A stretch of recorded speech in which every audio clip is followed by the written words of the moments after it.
கொலோசியர் 4 அதிகாரம். எஜமான்களே, உங்களுக்கும் பரலோகத்தில் எஜமான் இருக்கிறார் என்று அறிந்து வேலைக்காரருக்கு நீதியும் செவ்வையுமானதை செய்யுங்கள். இடைவிடாமல் ஜெபம் பண்ணுங்கள். ஸ்தோத்திரத்துடன் ஜெபத்தில் விழித்திருங்கள். கிறிஸ்துவனுடைய இரகசியத்து நிமித்தம் கட்டப்பட்டிருக்கிற நான் அந்த இரகசியத்தை குறித்து பேச வேண்டிய பிரகாரமாய் பேசி அதை வெளிப்படுத்துவதற்கு திருவசனம் செல்லும்படியான வாசலை தேவன் திறந்தருளும்படி எங்களுக்காகவும் வேண்டிக் கொள்ளுங்கள். புறம்பே இருக்கிறவர்களுக்கு முன்பாக ஞானமாய் நடந்து காலத்தை பிரயோஜனப்படுத்தி கொள்ளுங்கள். அவனவனுக்கு என்னென்னபடி உத்தரவு சொல்ல வேண்டும் என்று நீங்கள் அறியும்படிக்கு உங்கள் வசனம் எப்பொழுதும் கிருபை பொருந்தினதாயும் உப்பால் சாரமேறினதாயும் இருப்பதாக. பிரியமான சகோதரனும் உண்மையுள்ள ஊழியக்காரனும் கர்த்தருக்குள் எனக்கு உடன் வேலையாளுமாயிருக்கிற தீகுக்கு என்பவன் என் செய்திகளை எல்லாம் உங்களுக்கு அறிவிப்பான்.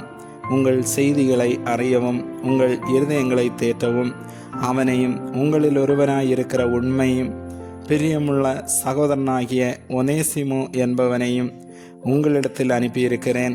அவர்கள் இவ்விடத்து செய்திகளை எல்லாம் உங்களுக்கு அறிவிப்பார்கள். என்னோட கூட காவலில் இருக்கிற அரிஸ்தர்க்கு உங்களுக்கு வாழ்த்துதல் சொல்லுகிறான். பர்னபாவுக்கு இனத்தானாகிய மார்க்கும் வாழ்த்துதல் சொல்லுகிறான். இவனை குறித்து கட்டளை பெற்றீர்களே, இவன் உங்களிடத்தில் வந்தால் இவனை அங்கீகரித்து கொள்ளுங்கள். யுஸ்து எனப்பட்ட இயேசுவும் வாழ்த்துதல் சொல்லுகிறான்.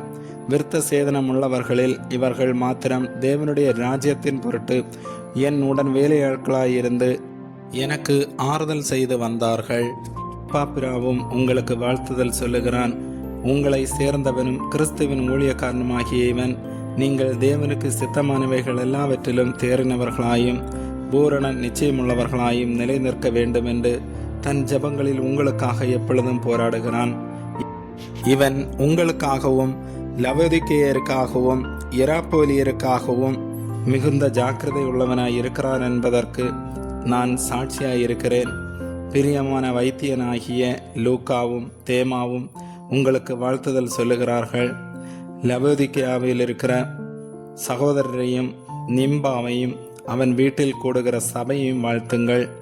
இந்த நிருபம் உங்களிடத்தில் வாசிக்கப்பட்ட பின்பு இது லவோதிக்கேயா சபையிலும் வாசிக்கப்படும்படி செய்யுங்கள். லவோதிக்கேயாவிலிருந்து வரும் நிருபத்தை நீங்களும் வாசியுங்கள். அர்க்கிப்பை கண்டு நீ கர்த்தரிடத்தில் பெற்ற ஊழியத்தை நிறைவேற்றும்படி கவனமாய் இருப்பாயாக என்று சொல்லுங்கள்.